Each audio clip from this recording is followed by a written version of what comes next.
Magandang umaga mga kababayan at mga mahal po naming taga-subaybay sa Luzon, Visayas at Mindanao at mga kapatid po namin na sumusubaybay po sa amin sa iba't ibang panig ng daigdig. Hi po sa inyong lahat. Sa araw na ito mga kababayan at mga mahal po naming mga taga-subaybay, lalo na po doon sa mga kapatid po namin, saan man po kayo naroroon sa pagkakataong ito, meron po sana kaming hihilingin po sa inyo mga kapatid. Kasi po itong isang vlogger sa US na nagngangalang Krishna Sahay, kulang na lang maging Krishna Suhay o Sungay ito. Dapat sana pangalan nito Krishna Sungay kasi may sungay ito eh. Okay?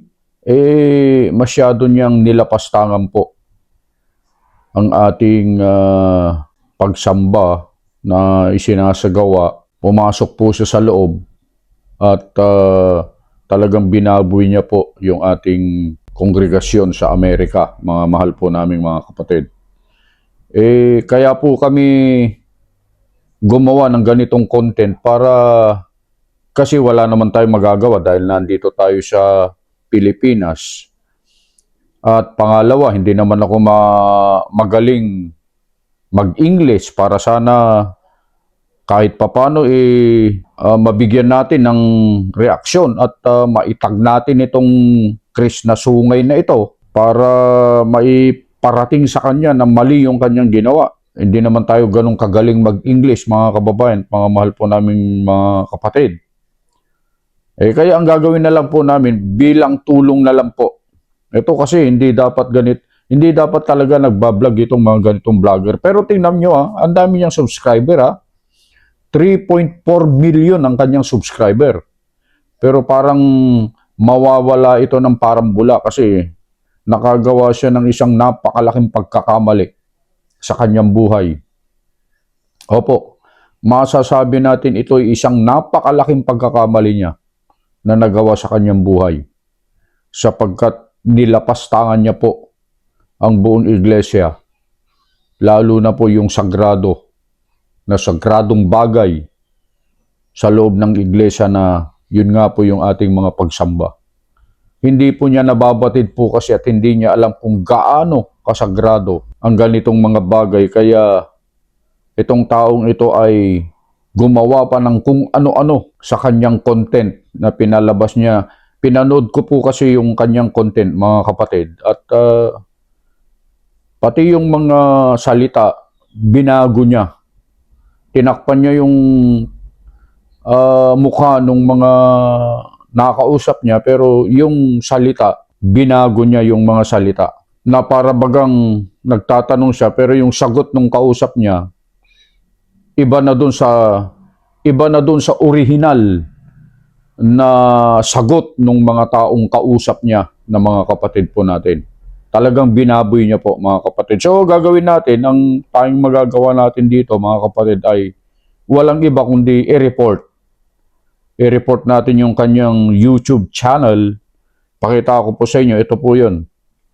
Ito yung content niya. Ayan mga kapatid Ang title nung content niya ay I Stuck into a Real Life Cult. Ayan po yan. Ang pangalan, Krishna Sahay. Pero sa akin, ang pangalan nito, Krishna Sungay. Kasi may sungay ito. Oo, natakpan lang kasi ng mga makapal na buhok kaya hindi kita. Pero Krishna Sungay, itong baboy na ito. Loko ito, tarantado ito. Mga kapatid. Maswerte siya kasi nasa ibang bansa.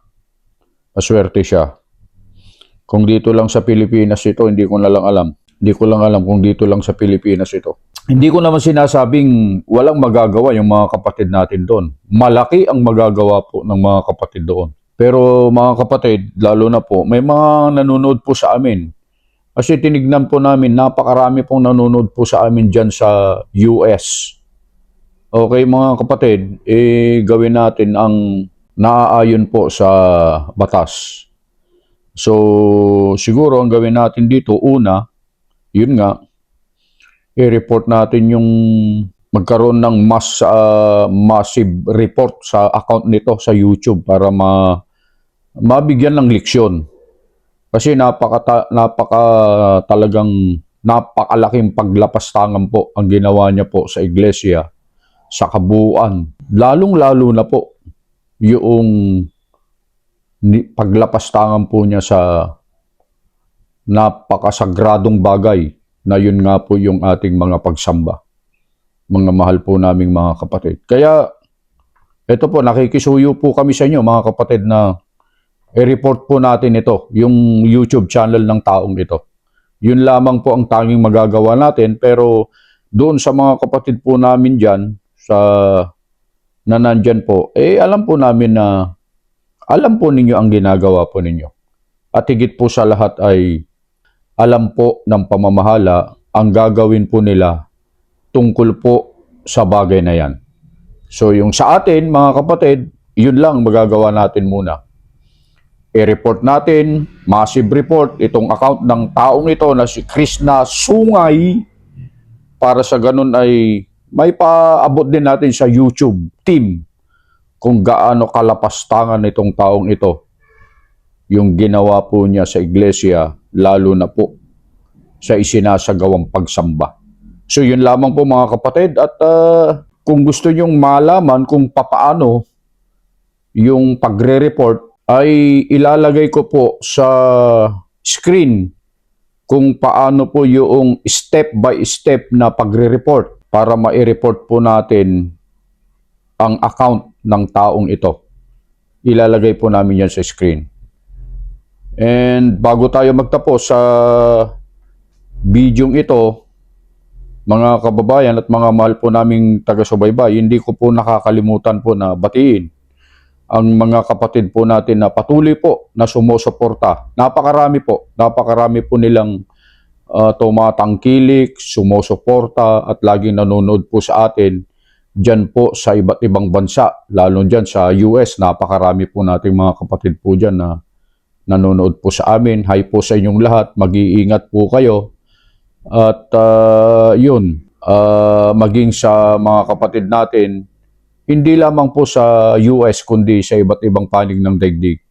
Dito po sa Pilipinas, Luzon, Visayas at Mindanao, hello po sa inyong lahat. So yun lamang po, panoorin po natin yung video ng step by step kung paano mag-report ng account sa YouTube. Yun lang, bye-bye! Okay, ganito po ang pagre-report po ng gusto nyong i-report sa YouTube na account, mga kapatid. I-search nyo po yung account ng tao na i-report nyo. Halimbawa, si Krishna Sungay. Ito, si Sahay. Ito. So, pupunta kayo dyan. I-click nyo po yung account niya. Yan. And then after that, pupunta kayo dito sa tatlong guhit dito sa taas. Click nyo po yan. Ayan, may makikita po kayong flag dyan na report user. I-click nyo po yan. And then mapupunta po kayo dito. So may makikita kayo dito, report user. Yung flag na yan, i-click nyo po yan. Ayan. And then yan, mamimili po kayo dyan ano yung ginawa niyang paglapastangan. Kaya inire-report natin. So siguro itong harassment and cyberbullying. Pwede. Ayan. And then next, pipindutin nyo yung next. Ayan. So ito po, i-check nyo po yung content na ginawa niya. And then i-report natin yan. Next. Okay. So additional notes. Ilagay nyo po dyan kung ano po yung dahilan bakit nyo inire-report. So bahala na kayong maglagay dyan. Ako mag-iisip pa ako. So ganun yung pagre-report guys. Ng account na gusto nyo i-report sa YouTube. Ako iisipin ko pa po yan yung kung ano ilalagay ko. So, ganun yung tama. Then, pagka nailagay nyo na, yung dahilan nyo bakit nyo inire-report, isasubmit nyo na po yan, mga mahal po naming mga kapatid. Yan, ito, sasubmit nyo. Ito, pipindutin nyo na yung submit and then may re-report na. Yun po ang tamang pagre-report, mga kapatid.